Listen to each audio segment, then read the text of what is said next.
Halo, suaraku. sudah Mbak, sudah kedengaran. Eh, Suara saya juga sudah kedengaran ya Mbak? Sudah, Mbak Baik. Ken. Sekarang kita mulai ya teman-teman. Selamat malam teman-teman semuanya.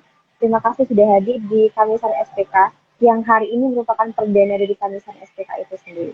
Dan pada kesempatan kali ini kita akan membahas terkait dengan perempuan dan berserikat. Sebelumnya perkenalkan, saya Ken dan hari ini akan menemani jalannya diskusi santai tapi penuh makna ini. Kita tahu bersama bahwa perjuangan buruh, gerakan rakyat, dan komunitas seringkali tidak bisa dilepaskan dari kekuatan berserikat. Tapi pertanyaannya adalah, apakah serikat selama ini sudah menjadi ruang yang aman, setara, dan terbuka bagi perempuan? Dan yang gak kalah penting lagi, apakah yang terjadi ketika perempuan sudah mulai untuk aktif berserikat? Apa tantangan hingga potensinya? Nah, nanti akan kita bahas bersama-sama. Kita akan diskusikan lebih lanjut dengan narasumber kita yang luar biasa. Sudah hadir di tengah kita narasumber yang akan berbagi pengalaman serta insight dan perspektif yang baru dari yakni Mbak Haryati Sinaga. Beliau merupakan peneliti dan pengajar di program Pasca Sarjana Studi Gender Universitas Indonesia. Pada 2021, beliau telah menulis Guru Siluman, Penciptaan dan Pemeliharaan Tenaga Kerja Murah dan Patuh di Perkebunan Kelapa Sawit di Indonesia, yang mengkaji reproduksi tenaga kerja perkebunan di sektor kelapa sawit. Selamat datang Mbak Haryati. Selamat malam, Mbak Ken. Selamat Selamat malam malam Mbak. teman-teman semua. Gimana Mbak kabarnya? Baik, agak lelah karena hari ini ada kelas seperti biasa. Terus karena besok libur, jadi banyak yang dikejar sebelum libur seperti biasa. Tapi kayaknya ke teman-teman Iya, yang lain juga seperti itu, teman-teman pekerja kampus. iya, tapi tetap masih semangat ya Mbak kalau gitu. Semangat dong untuk SPK. Apa? Iya harus semangat kita semua ya. Oke, baik langsung saja Mbak. Kalau gitu kita akan diskusi santai bersama teman-teman. Dan nanti jika teman-teman akan ada pertanyaan, langsung saja bisa diketik di kolom komentar. Dan nanti akan saya bacakan satu persatu untuk langsung ditanyakan kepada narasumber kita malam ini. Nah, sebagai pemantik Mbak, ada pertanyaan yang pertama menurut Mbak, apa saja sih tantangan struktural dan kultural yang dihadapi perempuan untuk aktif dalam berserikat atau berorganisasi itu sendiri? Oke, kalau sebenarnya aku ngelihatnya tuh berkelindan ya struktural dan kultural itu. Bahkan mungkin kultural juga bagian dari struktur gitu yang ya di dalamnya tuh ada macam-macam gitu. Pertama-tama melihat dari bukan karakter sih, tapi karena peran gender yang seringkali dibebankan kepada perempuan, terutama pekerja perempuan, termasuk pekerja kampus perempuan gitu ya, yang kemudian menempatkan kita itu di dalam beban ganda atas kerja-kerja reproduktif di rumah, kemudian juga kerja produktif di tempat kerja dalam konteks ini berarti di kampus gitu. Dan kalau kita berserikat berarti ada tambahan beban lagi itu beban berserikat gitu ya seperti itu. Jadi bukan lagi beban gada tapi multi beban. Jadi itu ada kultur juga kan yang bermain dalam arti ya stereotype gitu bahwa ya kerja-kerja reproduktif itu masih menjadi beban kita gitu ya, beban perempuan termasuk pekerja perempuan gitu. Dan bahkan kadang itu juga masuk juga tuh di dalam ranah serikat gitu. Ada juga kerja-kerja reproduktif juga itu di dalam serikat gitu sehingga eh, apa ya itu semuanya menjadi satu tantangan bagaimana menyeimbangkan karena tetap tuh di dalam multi beban itu kita maksudnya kita tuh dalam arti pekerja kampus perempuan gitu harus menunjukkan performa yang baik gitu jadi kalaupun kita bekerja di kampus kita tidak boleh tuh meninggalkan pekerjaan reproduktif kita gitu tetap harus misalnya mungkin teman-teman pekerja kampus perempuan adalah seorang ibu gitu tetap dia harus mengerjakan perannya sebagai ibu dengan baik gitu dan tuntutannya itu kadang ya karena menyeimbangkan itu yang menjadi apa ya kesulitan dalam membagi uh, tugas dan tanggung jawab gitu di masing-masing tempat ya baik itu di rumah di tempat kerja atau di kampus dan di serikat. Saya kira itu gitu dan memang karena support sistemnya itu kurang ya termasuk support sistem dari misalnya kalau keluarganya mendukung masih oke, tapi tidak semua keluarga dari teman-teman pekerja kampus perempuan itu mendukung gitu ya. Ketika dia misalnya terlalu terlalu sibuk gitu di kampus atau di tempat kerja gitu, seringkali ya udah dibiarkan, akhirnya pekerjaan di rumah, pekerjaan reproduktif di rumah itu tidak terbengkalai gitu ya, karena tidak ada support system. Begitu juga di serikat gitu ya. Kalau misalnya akhirnya kita memperlakukan teman-teman di serikat itu sama seperti kita ya di tempat kerja gitu ya, sendiri-sendiri, individualis itu, ya akhirnya loss juga, dan esensi dari berserikat itu juga jadi berkurang ya. Kembali lagi ya, support system itu yang memang harus dibangun, dan itu yang masih ya belum memadai sampai sekarang ya, baik itu dari keluarga maupun dari pemerintah gitu, dan juga tempat kerja. Itu sih kira-kira Mbak Ken. Oke, Mbak. Jadi pada intinya struktural dan kultural ini saling berkelindan dan juga kita butuh untuk support system dalam segi segalanya di dalam perempuan itu sendiri, di dalam serikat perempuan itu sendiri dan juga di lingkungan yang lainnya. Oke, kalau begitu kalau misalkan di setiap lini kita pastinya mengalami ada relasi kuasa, terutama relasi kuasa dalam hal gender ya, Mbak. Apakah relasi kuasa dan gender ini dan bagaimana mempengaruhi posisi perempuan dalam kepentingan berserikat itu sendiri? Ya, pertama-tama mungkin tadi aku lupa di bagian awal, di bagian pertanyaan pertama yang ada hubungannya dengan jawaban di bagian pertanyaan kedua gitu ya. Salah satu stereotype gender itu kan misalnya serikat itu yang konteksnya sangat maskulin gitu ya.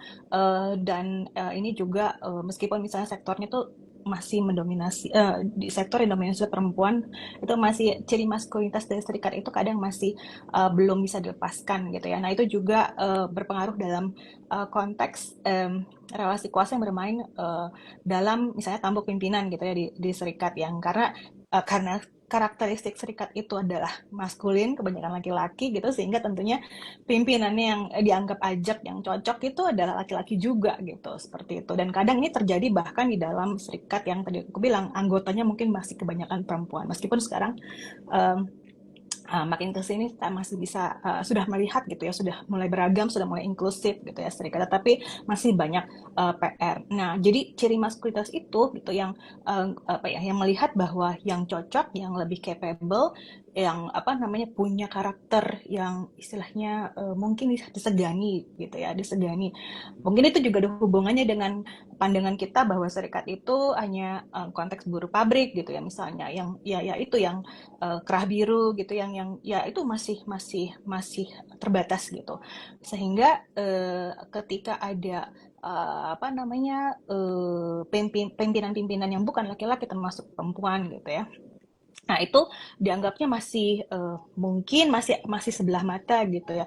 Masih kadang dilihat dulu bagaimana nih gaya kepemimpinannya gitu. Apakah bisa memobilisasi anggotanya gitu ya. Apakah punya karisma gitu yang sehingga anggotanya itu bisa mendengarkan gitu. Atau mungkin dalam konteks pengambilan keputusan gitu. Apakah yaitu membawa satu respect atau wibawa gitu bagi anggotanya. Nah, itu masih menjadi kerangka berpikir gitu ya, masih menjadi persepsi gitu dalam konteks kepemimpinan serikat seperti itu. Tapi kita berharap dengan adanya Mbak Dia sebagai ketua gitu ya, dan mungkin aku membantu Mbak Dia gitu, dan ini juga sebenarnya tercermin dalam SPK sendiri gitu ya. Kita menentukan kuota gitu ya, bahwa jajaran pengurus harus inklusif misalnya gitu ya. Sehingga itu dengan merupakan satu cara gitu supaya kita membiasakan gitu, menormalisasi bahwa serikat itu terbuka untuk semuanya, bahkan untuk bagian pengambilan keputusan gitu, seperti itu. Oke, baik Mbak. Kalau gitu, menurut Mbak Haryati sendiri, apakah ruang berserikat saat ini itu sudah cukup inklusif dan aman bagi perempuan, Mbak? Dan kalau belum, apa yang perlu dirubah kiranya? Ini konteksnya SPK atau secara umum, Mbak Ken? Secara umum, Mbak. Oke, ya, jadi tadi ya karena serikat itu masih dicirikan maskulinitas ya, masih kebanyakan laki-laki, dan kadang perempuan atau perempuan pekerja masuk dalam serikat seringkali yaitu mengeluh bahwa kepentingannya, keresahannya gitu ya, seringkali tidak apa ya tersalurkan gitu, aspirasinya mungkin kurang didengar gitu ya. Itu kan bagian juga penciptaan ruang aman gitu. Apakah apa namanya dibiasakan apa namanya diskusi-diskusi yang memang inklusif yang terbuka gitu di dalam serikat itu yang paling sederhana, apa diberikan kesempatan buat pekerja perempuan gitu untuk menyampaikan aspirasinya gitu dan bukan hanya menyampaikan tapi didengar gitu dan dalam berbagai konteks gitu ya karena itu ya ciri maskulinitas yang melekat dalam serikat itu akhirnya itu diabaikan penting ada anggota perempuan dan itu aja gitu. Sehingga ketika apa perumusan misalnya apa saja yang ingin diperjuangkan oleh serikat itu abai gitu terhadap hak-hak pekerja yang secara khusus apa namanya memperjuangkan hak-hak perempuan, hak-hak pekerja perempuan seperti itu gitu ya. Itu ruang aman yang paling sederhana gitu ya. Kemudian yang kedua mungkin itu juga ya karena relasi kuasanya dianggap ya perempuan itu mungkin pekerja perempuan itu ya sebelah mata gitu, tidak sama penting dengan pekerja laki-laki atau keseluruhannya gitu ya. Sehingga ya itu apa namanya diabaikan gitu ya dan itu juga akhirnya bisa merembet ke ya perbuatan-perbuatan yang tidak menyenangkan gitu ya itu juga kadang-kadang terjadi gitu ya yang mungkin apa namanya perspektif kalau kita tidak bicara tentang perjuangan dalam gerakan buruh itu kan perspektif kelas gitu tapi perspektif kelasnya itu tidak apa namanya melihat bagaimana perspektif kelasnya berkelainan dengan gender gitu ya sehingga seringkali misalnya oh untuk memperjuangkan perspektif kelas itu terus akhirnya tidak menciptakan ruang aman di dalam serikat itu sendiri gitu ya misalnya pertemuan akhirnya malam pertemuan serikat rapat serikat malam hari gitu ya sementara mungkin pengurus perempuan gitu ataupun anggota perempuan mungkin merasa tidak aman gitu kalau apa rapatnya malam hari atau mungkin rapatnya sampai malam gitu ya. Nah itu juga yang harus dipertimbangkan. Selain apakah ketika rapat itu juga memberikan ruang bagi misalnya perempuan pekerja-pekerja perempuan yang harus misalnya harus membawa anaknya gitu ya karena tanggung jawabnya tadi itu ya seperti itu. Nah seringkali kan yang kita lihat adalah rapat-rapat serikat itu ya hanya laki-laki gitu ya kemudian penuh dengan asap rokok gitu ya dan berkepanjangan padahal kalau untuk perempuan ya kadang harus memperhatikan keluarganya gitu ya seperti itu. Dan ketika malam ya itu ya ada satu kekhawatiran gitu akan um, terjadi hal-hal yang tidak menyenangkan tadi yang seperti aku bilang. Jadi tetap ada relasi antara laki-laki dan perempuan gitu, relasi gender gitu ya, yang bermain gitu ya. Dan kita juga mendengar ya tidak sedikit kasus-kasus misalnya pelecehan gitu ya atau kekerasan gitu di dalam serikat gitu. Itu juga yang pernah terjadi juga di dalam SPK yang akhirnya ya mengeluarkan kita terpaksa mengeluarkan anggota gitu. Jadi ini masih menjadi PR gitu. PR bagi serikat bagi gerakan buruh gitu untuk ya melihat bagaimana perjuangan kelas, perjuangan buruh itu ya berkelindahan dengan apa namanya perjuangan ataupun gerakan yang berperspektif gender gitu seperti itu. Oke, tadi kan Mbak Ariati bicara terkait dengan pasti perempuan yang pada akhirnya hanya formalitas dianggap formalitas saja dalam suatu serikat itu sendiri atau dalam suatu lingkungan gitu. Nah, dan bisa diartikan bahwa perempuan itu seringkali diabaikan gitu ya Mbak dalam hal pengambilan keputusan atau mungkin seringkali dipandang sebelah mata dalam pengambilan keputusan karena perempuan dianggap tidak bijaksana dalam pengambilan keputusan hanya sebagai formalitas saja atau mungkin dalam hal katakanlah dalam suatu struktural itu asal ada perempuan aja sudah dianggap inklusif gitu. Seringkali kayak Ya, gitu. Nah pada akhirnya, ya. ya, pada akhirnya perempuan itu seringkali terjebak dalam sistem itu sendiri, sistem yang maskulin. Akhirnya seringkali perempuan juga merasa kurang pede karena merasa dirinya, oh kayaknya aku nggak cukup capable deh dalam sini. Kayaknya aku mending diem aja. Seringkali yang terjadi seperti itu. Nah, menurut Mbak Haryati, apa yang bisa dilakukan Mbak untuk oleh perempuan itu sendiri yang mungkin sedang terjebak di dalam suatu sistem yang maskulin, suatu sistem yang tidak inklusif, yang katanya inklusif, tapi ternyata sebenarnya itu tidak inklusif. Ya itu tadi ya mulai memperluas gitu apa ya cakra berpikir dalam misalnya melihat pemimpin gitu ya, termasuk pemimpin jika tuh pimpinannya perempuan gitu. Kalau yang dianggap bahwa pimpinan perempuan itu pasti emosional gitu, tidak bisa subjektif. Tetapi mungkin dalam hal-hal tertentu gitu, dalam hal apa ya, ada apa ya, dan ini bukan hanya perempuan ya, pemimpin perempuan, tapi pemimpin laki-laki gitu ya, juga juga seharusnya demikian gitu. Ada aspek yang tidak hanya kita bisa mengandalkan rasionalitas gitu, tetapi misalnya yang diperkenalkan oleh feminis misalnya adalah etika perawatan, ethics of care gitu ya, yang seringkali ya demi pengambilan keputusan yang objektif gitu ya, tapi meninggalkan etika perawatannya gitu. Apakah apa namanya, sense of care-nya itu yang apa menjadi ciri ya ketika kita mencoba untuk melihat apa membuat serikat ataupun gerakan sosial menjadi lebih inklusif gitu. Dan itu yang seharusnya menurut aku lebih memberikan warna gitu kepada pemimpin gitu. Bukan hanya sebagai apa ya,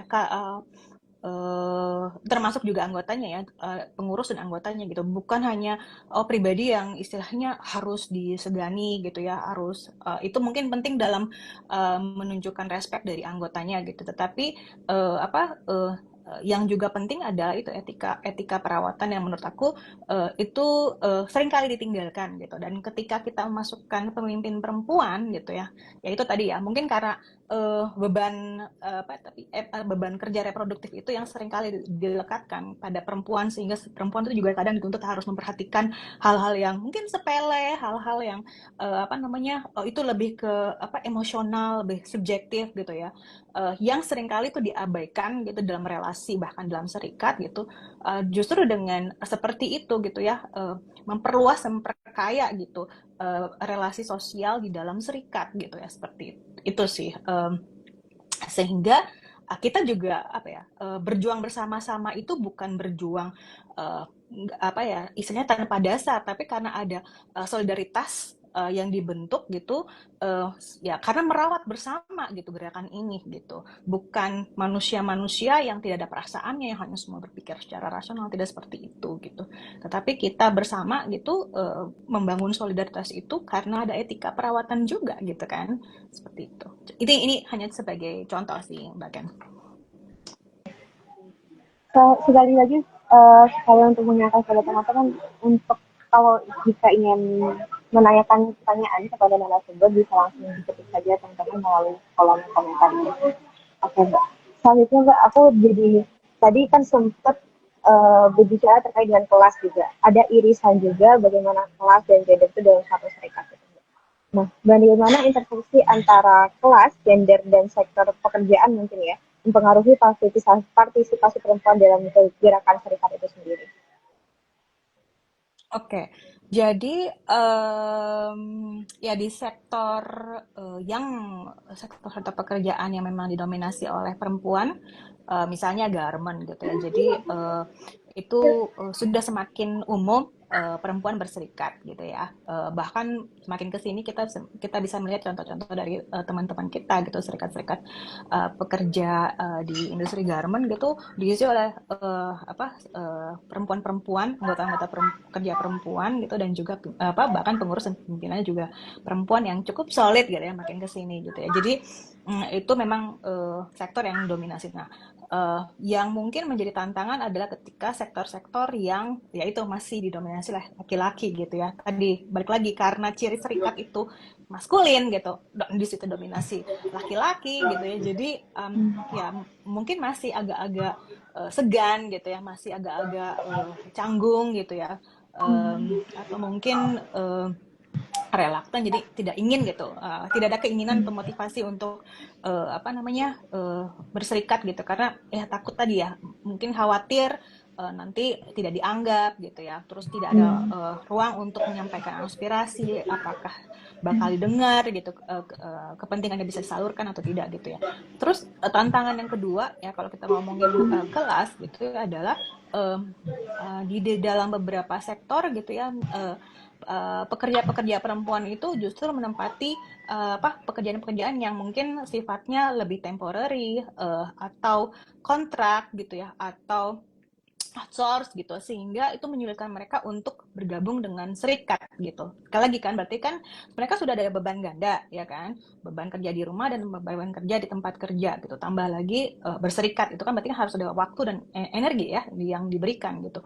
Tapi kalau misalnya pekerjaannya sendiri juga cukup apa namanya rentan, misalnya tadi ya sebagai pegawai outsourcing, pekerja outsourcing gitu ya, atau sebagai kontrak yang kemudian dibandingkan teman-teman peernya atau pekerja lainnya yang mungkin lebih permanen, dia mungkin yang lebih apa namanya rentan terkena busting gitu ya. Jadi kalau misalnya dari perusahaannya ketahuan bahwa dia apa ikut serikat, dia yang paling gampang gitu ya untuk dipecat, mungkin juga itu apa namanya membuat dia juga ragu ya untuk berserikat gitu.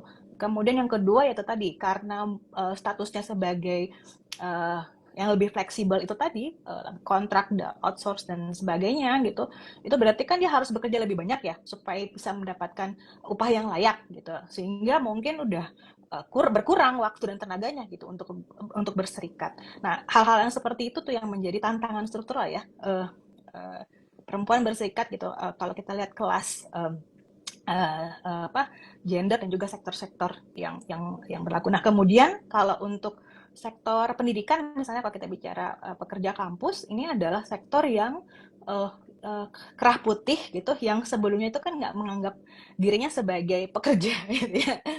Oke, pegawai gitu ya, tapi mungkin bukan pekerja, yang seringkali melihat ya pokoknya saya masih aman gitu. Tapi kan makin kesini kita lihat bahkan kerah putih sendiri, di dalam sektor yang kerah putih sendiri itu sudah makin banyak yang rentan gitu kan, sehingga tidak bisa tidak bahwa harus berserikat gitu. Jadi itu juga masih bukan hanya laki-laki, bukan hanya perempuan, tapi laki-laki juga masih apa menjadi tantangan bagi pekerja laki-lakinya untuk ya pertama-tama mengidentifikasi sebagai pekerja gitu ya, kemudian sebagai ya pekerja, kemudian punya kesadaran kelas, baru kemudian dari situ termotivasi untuk berserikat gitu. Nah, kalau untuk pekerja perempuannya, setelah dia mungkin menyadari bahwa dia adalah pekerja gitu.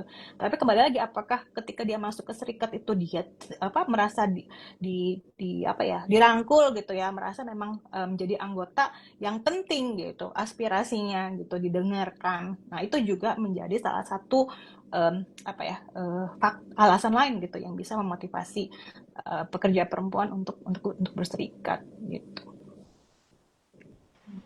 Baik Mbak, kalau begitu menurut Mbak Haryati sendiri sejauh mana solidaritas lintas gender, sektor, dan generasi mungkin ya dibutuhkan untuk menguatkan perjuangan perempuan dalam berserikat?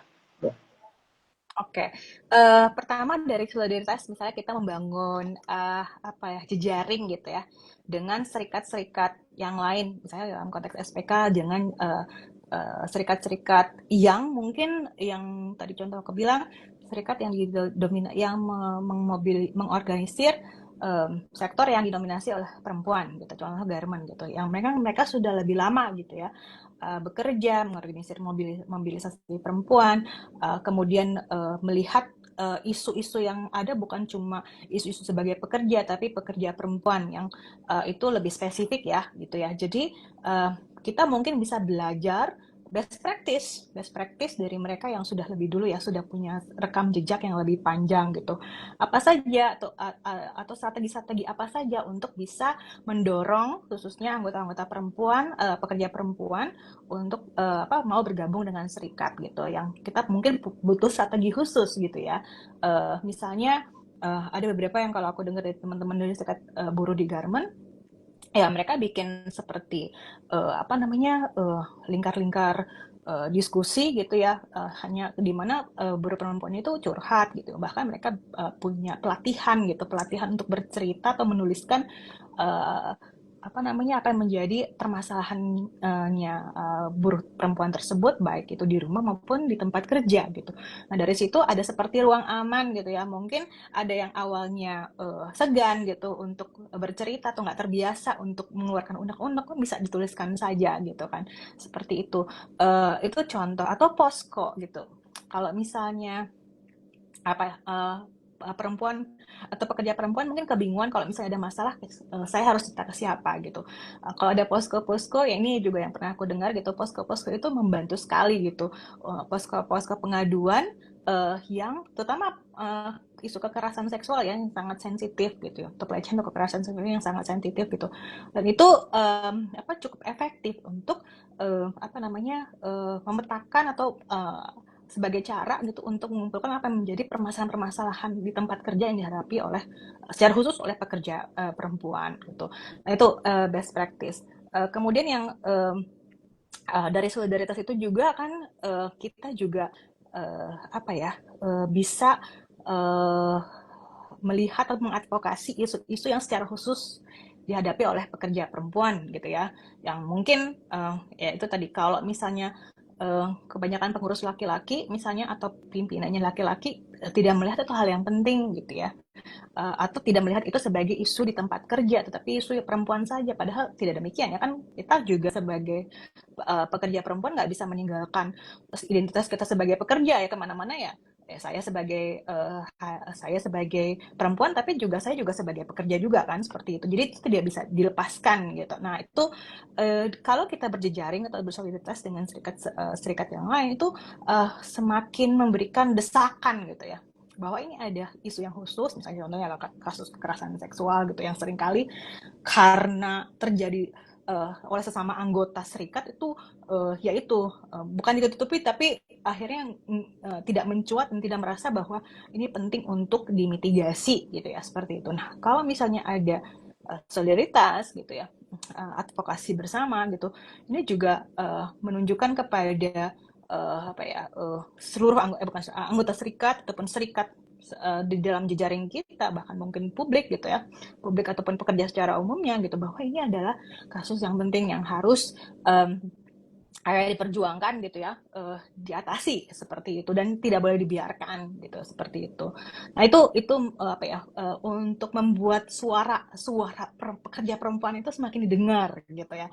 Itu kan berarti ada tekanan kolektif. Kalau serikat kan pakai strateginya selalu gitu ya, pakai tekanan kolektif. Nah gitu ya, itu sebenarnya esensinya gitu ya, untuk membangun solidaritas itu sebagai tekanan bersama gitu ya. Itu kira-kira Mbak Ken. Oke, baik Mbak Haryati. Ini ada pertanyaan Mbak dari Arif RS. Kak, aku penasaran bagaimana biasanya, gimana dukungan dari teman-teman laki-laki di serikat buat perempuan? Apa udah saling support atau masih butuh proses biar bisa bareng-bareng perjuangannya? Monggo Mbak Haryati bisa langsung aja. Ya, itu tadi ya. Kalau aku berpengalaman pengalaman dalam serikat itu, pertama-tama mungkin tadi ya, misalnya yang paling sederhana dukungannya adalah dalam menentukan uh, waktu diskusi gitu ya, waktu rapat itu pertimbangannya yang sangat penting juga deh kalau misalnya dari pekerja perempuan adalah jangan terlalu malam gitu ya. Atau misalnya waktu-waktu di mana pekerja perempuan itu lebih nyaman gitu untuk bisa melakukan pertemuan, rapat, atau sekedar ya mungkin hanya sekedar ngobrol aja gitu ya, seperti itu. Konsolidasi lah istilah kalau bahasa serikat. Konsolidasi gitu. Atau misalnya jika memungkinkan gitu, buat terutama yang sudah punya anak gitu, bisa bisa membawa anaknya. Berarti kan juga waktu-waktu bukan yang terlalu malam gitu kan. Kalau anak itu kan mungkin harus tidur gitu. Jadi contoh seperti itu. Jadi sesimpel memilih waktu untuk bertemu, berkumpul, itu harus mempertimbangkan itu tadi ya, beban ganda gitu. Um, Waktu-waktu yang optimal gitu, bukan di mana si pekerja perempuannya udah capek gitu ya. Seperti itu. Itu dan mungkin etika perawatan itu sih sebenarnya yang mungkin kada untuk bagi laki-laki karena memang tidak di training ataupun tidak dididik dengan cara seperti itu, kadang emang butuh sensitivitas gitu ya, istilahnya di sensitivitas bahwa eh, apa eh, misalnya hanya sekedar apa yang kau bisa bantu loh, itu kan kayak gitu ya, itu khas gitu di antara perempuan. Nah itu kadang kalau kita mendengar dari teman-teman laki-laki itu sangat-sangat oh iya gitu, jadi emang ada perhatian ya bukan dalam konteks yang lain, tapi maksudnya memperhatikan itu, memperhatikan karena kita merawat gitu ya, care about each other gitu. Jangan sampai misalnya, oh karena harus datang ke apa namanya, kumpul-kumpul ini dia harus mengorbankan kerjaan di rumah kan, kayak gitu-gitu ya. Contoh seperti itu gitu. Balik lagi, support system itu yang perlu dibangun bahkan di dalam serikat gitu, dan itu dimulai dari hal-hal yang sederhana gitu. Kalau karena aku kan banyak juga apa bekerja dengan buruh-buruh perempuan di kebun sawit gitu ya. Dan kalau misalnya kita membuat acara training gitu, ya kita juga mengharapkan ketika training itu yang cuci piring, yang ngurusin catering gitu ya, atau yang ngurusin makanan itu laki-laki gitu. Jadi bukan lagi perempuan yang ngurusin dari tetek bengeknya gitu kan. Nah, itu contoh gitu. Itu kan etika perawatan yang atau menjaga anak-anak yang harus dibawa pada saat training itu atau pada saat workshop atau pada saat diskusi gitu. Nah, itu ya contohnya gitu. Karena apa yang tadi aku bilang, motivasinya juga apakah ini bisa membantu saya atau menambah beban saya? Ya nggak sih gitu kan, sebagai pekerja perempuan. Karena bebannya udah ganda tadi. Nah, gimana caranya kita ketika kita berkumpul, itu meringankan beban juga gitu. Dan selain memang kita tujuan, punya kepentingan bersama ya di dalam serikat untuk memperjuangkan apa namanya, kesejahteraan pekerja gitu ya. Tapi jangan sampai itu jadi yang menambah beban dan justru ya itu apa istilahnya mengganggu gitu ya, mengganggu justru dari situ akhirnya si pekerja perempuan gitu nggak mau datang lagi gitu karena mungkin udah dikomplain dari keluarganya. Contohnya seperti itu. Nah itu sederhana tapi sangat-sangat efektif membantu kita gitu ya pekerja perempuan. Nah, jadi intinya adalah bagaimana menumbuhkan sensitivitas itu ya Mbak ya, dari hal-hal sesederhana Mm-mm. mungkin. Mungkin dalam Ya, pembagian peran, atau mungkin sesimpel untuk mencuci piring, atau menjaga anak gitu. Oke. ya. Untuk Kak Arif, apa udah jelas Kak, atau ada follow up question? Arif?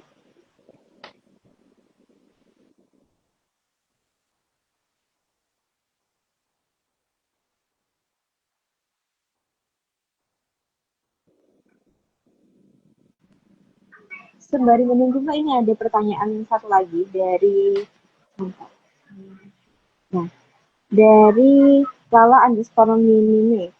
Kiat-kiat apa supaya perempuan di serikat terhindar kekerasan berbasis gender? Oke. Itu sama dengan hampir sama jawabannya dengan yang tadi gitu ya. Apa namanya? Misalnya menghindari salah satu yang paling sederhana menghindari waktu-waktu berkumpul, berdiskusi itu di jam-jam yang rawan gitu ya, misalnya malam-malam. Ya kalau misalnya konteks SPK kebanyakan online jadi itu masih diminimalisir. Tetapi kekerasan itu juga kadang muncul kalau misalnya bahkan dalam sesimpel penggunaan kata-kata gitu ya, kata-kata yang sifatnya itu apa namanya ya meremehkan gitu ya, apa istilahnya merendahkan gitu, merendahkan, yang merendahkan. Ya mungkin itu mulai dari pelecehan yang bisa kalau kita normalisasikan jadi kekerasan gitu ya, seperti itu. Dan karena tadi ya, karena mungkin perempuan itu pekerja perempuan atau perempuan itu kan nggak langsung apa ya menolak gitu. Dalam arti nggak langsung bilang, oh jangan begitu, enggak gitu. Karena ada juga ketakutan gitu, ketakutan retaliasi gitu. Sehingga pertama-tama adalah apa ya memperhatikan ataupun menghargai ya ada sense respect gitu sesama pekerja kampus termasuk dengan perempuan itu menjadi landasan utama gitu ya. Dan itu tertuang dalam sikap dan juga ucapan gitu ya. Apa kita mau mendengarkan gitu. Kalau misalnya dia sedang ngomong ya kita mendengarkan gitu ya. Terus kemudian dia merasa tidak nyaman, ya kemudian kita harus dengarkan juga gitu. Jangan dibilang tuh sudah dibilang tidak nyaman terus masih ngotot gitu ya. Jadi hal-hal yang sederhana itu harus harus peka gitu. Nah, melatih untuk kepekaan itu yang seringkali itu menjadi tantangan gitu ya, karena terbiasa ya tidak langsung apa namanya di istilahnya bukan ditindak tapi tidak langsung ditegur gitu. ya itu karena kadang kalau ditegur takut gitu kan, kadang gitu, itu juga. Jadi memang harus ada apa ya, pembiasaan gitu ya, atau apa namanya, kalau dibilang pendidikan juga bisa sih, sensitivitas gitu ya. Atau ketika memulai suatu acara bersama gitu kan, perlu juga mungkin apa namanya, dibukakan gitu, atau diberikan penekanan bahwa ini adalah ruang aman bagi semua, itu sebagai penekanan gitu, supaya sebelum terjadi atau sebelum dimulai diskusi atau apapun gitu ya, itu tuh sudah diingatkan kepada semua anggota, atau anggota yang akan mulai berkumpul berdiskusi seperti itu, bahwa jangan sampai nanti ada kata-kata, ucapan atau perilaku gitu yang bisa menjurus pada kekerasan seperti itu. Itu sih, itu sekarang sudah mulai dibiasakan di berbagai acara-acara gitu ya. Dan aku rasa juga penting gitu di SPK juga diingatkan tentang hal yang sama gitu, supaya sebelum terjadi gitu memang sudah diingatkan gitu ya. Itu lebih mudah kan daripada sudah kejadian, lebih sulit gitu ya untuk memitigasi gitu. Tapi balik lagi, landasan utamanya adalah menghargai ya, respect terhadap eh, sesama rekan kita gitu ya, sesama rekan perjuangan kita gitu.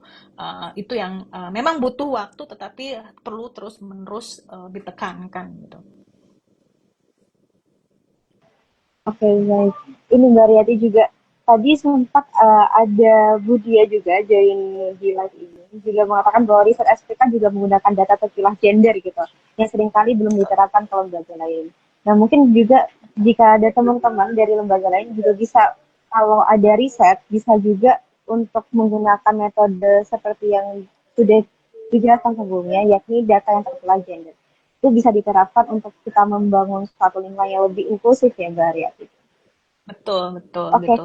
Karena seringkali apa ya, disatukan gitu, dianggapnya sama semua gitu, sehingga tidak ada yang spesifik gitu yang ternyata setelah dipisahkan antara laki-laki dan perempuan, temuannya berbeda gitu. Seperti itu penting loh. iya. Apalagi seringkali pengalaman perempuan juga ada kekhususan sendiri ya Mbak ya, dengan pengalaman Betul, betul, laki-laki. betul. Oke. Untuk Kak Lala Hispamin ini apa sudah jelas Kak untuk pertanyaannya? Bisa disematkan juga di atau di komentar.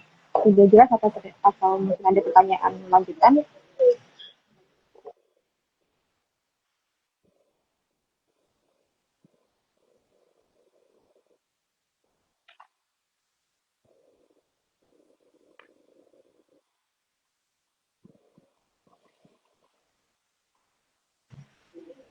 Ini mungkin kalau lagi mengetik kali ya, Mbak.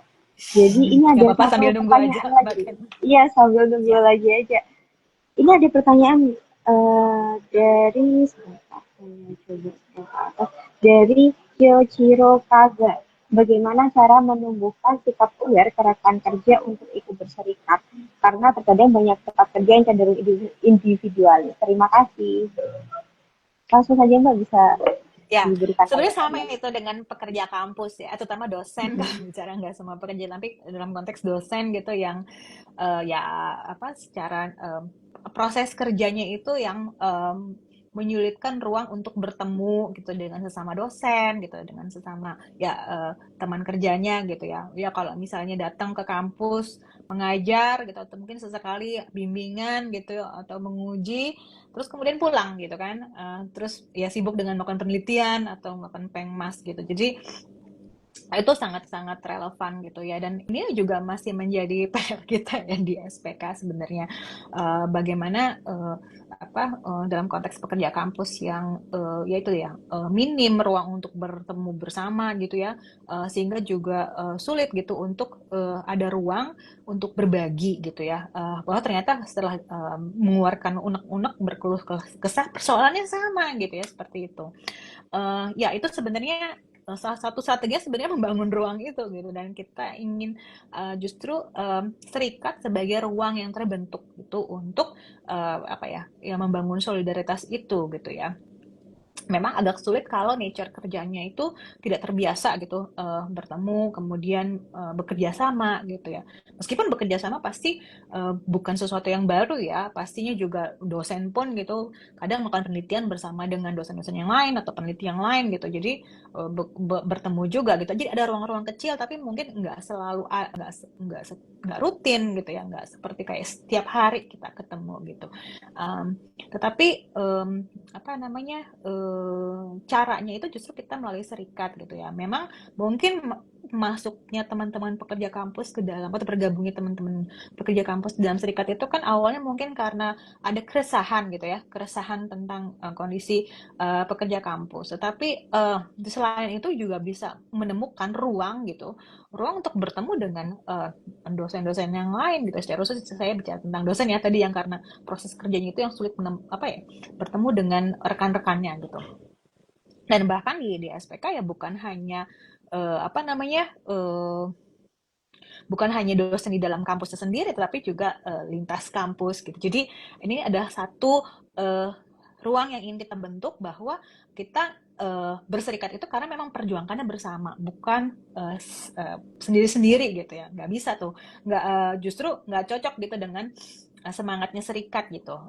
Semangatnya serikat ya apa berjuang bersama gitu. Dan jadi dengan bergabung menjadi anggota serikat itu dididik juga untuk membangun sense of collectivity gitu. Apa berjejaring, bekerja sama, bersolidaritas satu dengan yang lainnya. Mungkin kampusnya beda, mungkin upahnya beda, tapi sebenarnya permasalahannya sama gitu ya, seperti itu.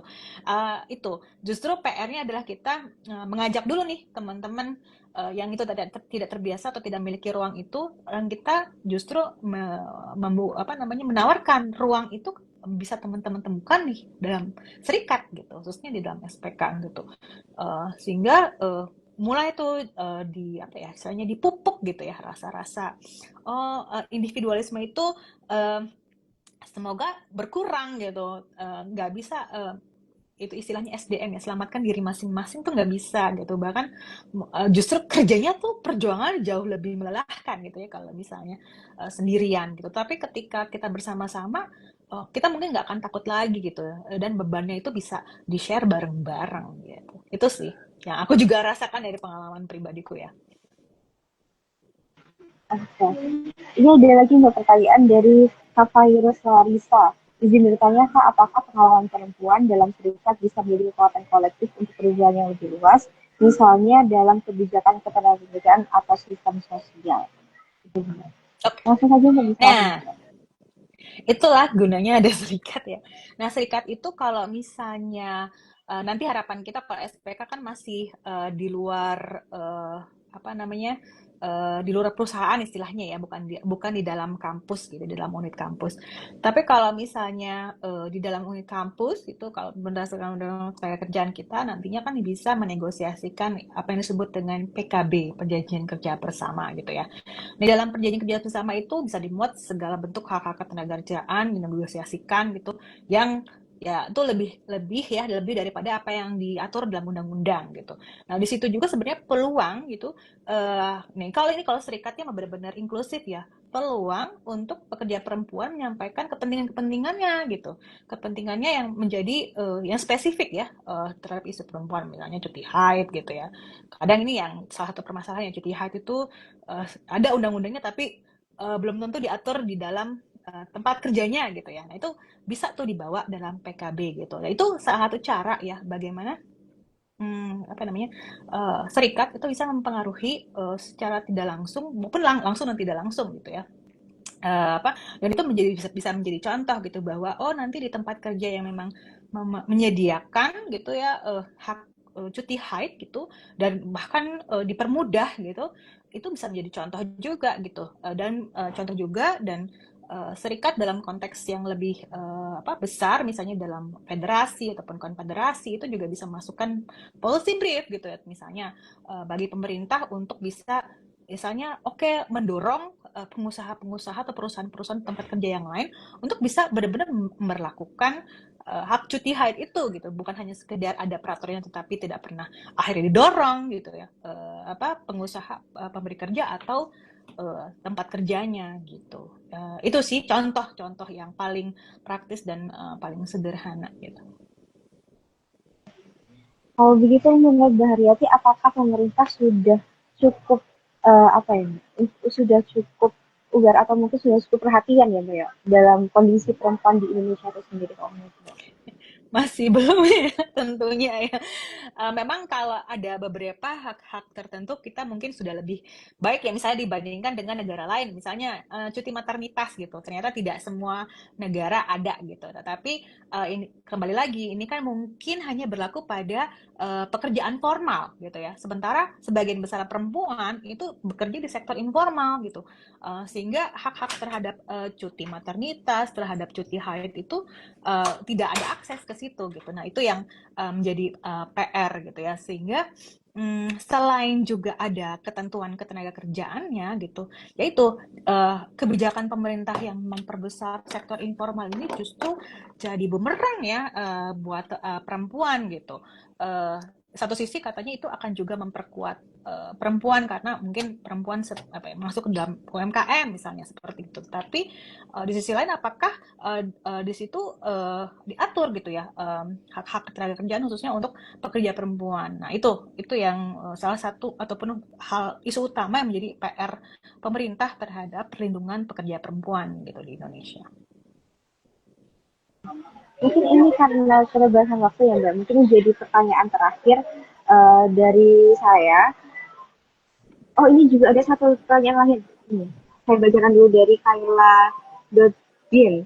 Izin bertanya ya Kak, kira-kira bagaimana menanggapi isu terkait pekerja sirkus dari salah satu kebun binatang yang mayoritas perempuan diperlakukan tanpa rasa hormat? Apakah ada hubungannya dengan serikat kerja yang kurang solid untuk membantu permasalahan ini? Oke, aku juga baru tahu tadi pagi ya waktu ngajar terus ada dari mahasiswa yang cerita tentang uh, kondisi itu gitu ya.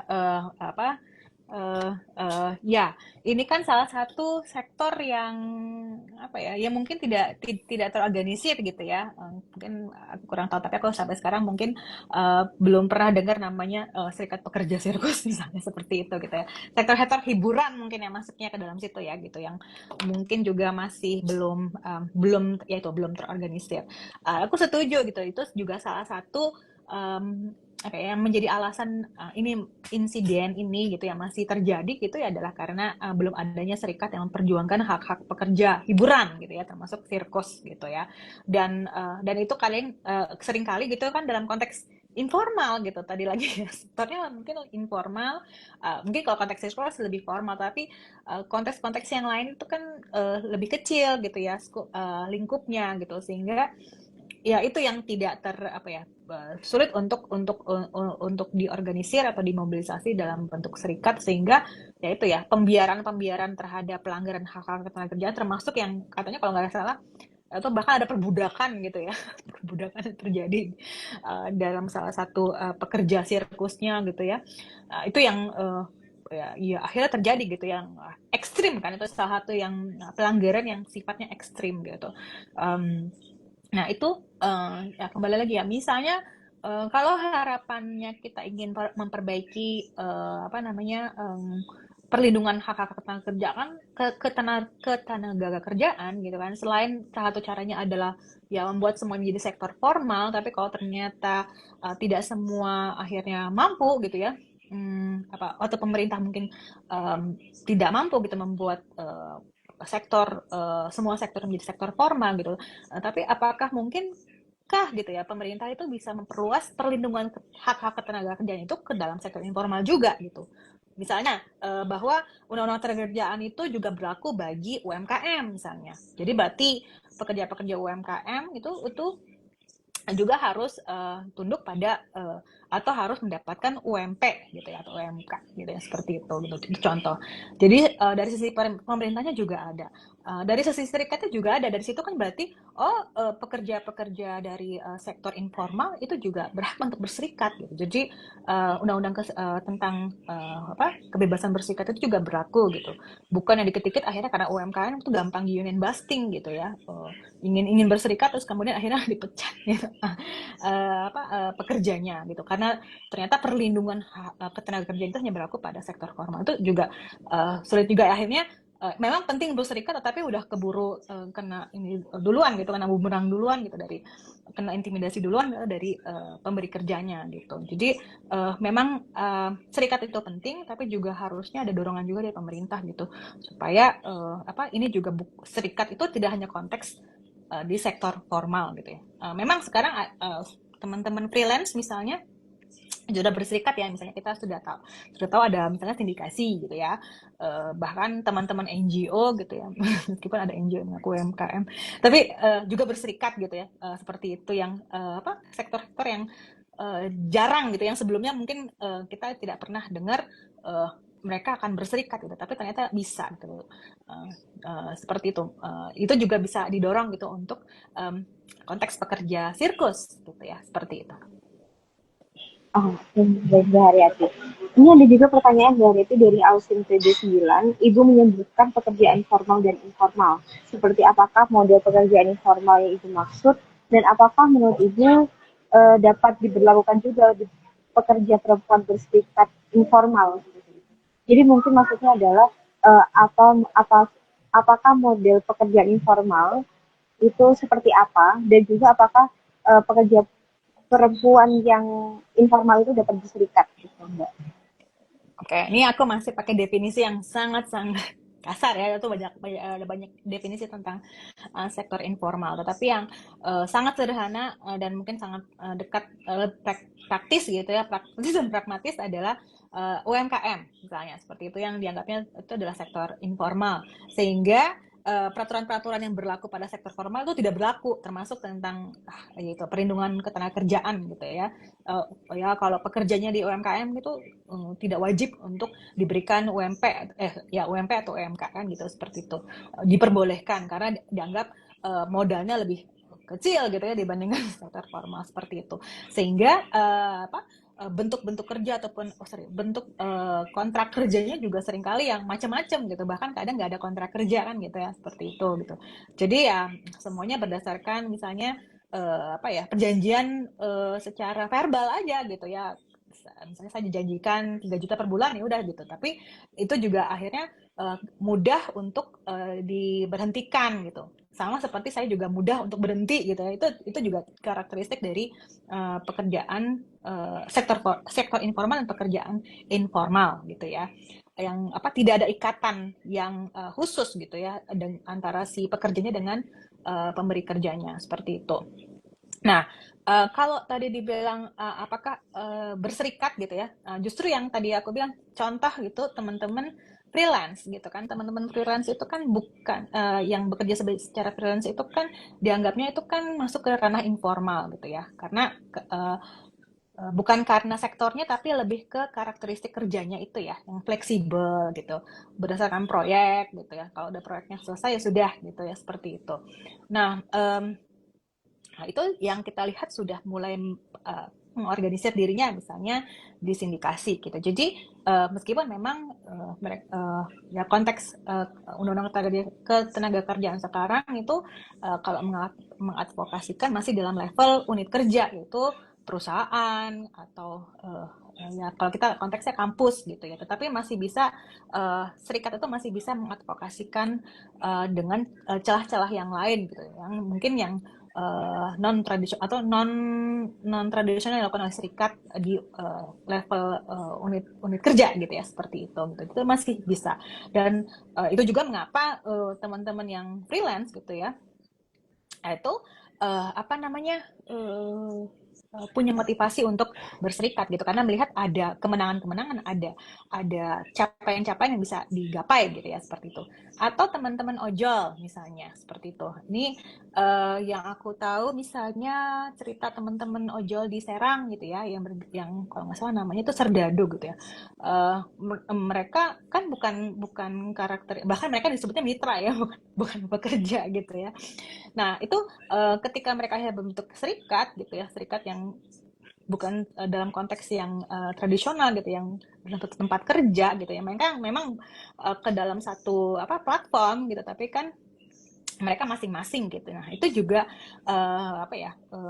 contoh gitu bahwa pekerjaan-pekerjaan yang dianggapnya informal, fleksibel itu bisa juga gitu berjuang bersama-sama dalam bentuk serikat. Bahkan kalau nggak salah dengar dari cerita teman-teman di apa dari Serdadu, teman-teman aliansi yang apa namanya berjaring dengan Serdadu, bahkan kalau misalnya Pemda di Serang itu ingin mengeluarkan suatu kebijakan, mereka akhirnya konsul dulu tuh dengan Serdadu karena mereka ya cukup cukup didengar, dan itu karena solidaritas yang cukup tinggi juga ya, daya tekan mereka juga cukup tinggi gitu terhadap kebijakan pemerintah daerah gitu, seperti itu. Mungkin ini pertanyaan terakhir ya Mbak ya, dari aku mau nanya ke Mbak Haryati, ada nggak sih Mbak strategi khusus atau yang mungkin perlu di-highlight dari sekian banyak tadi langkah yang bisa ditawarkan oleh Mbak Haryati dan juga permasalahan-permasalahan yang tadi sudah kita bahas bersama-sama gitu Mbak. Apakah ada strategi khusus yang mungkin perlu di-highlight gitu Mbak untuk dapat perempuan ini aman dan juga aman dalam berserikat itu?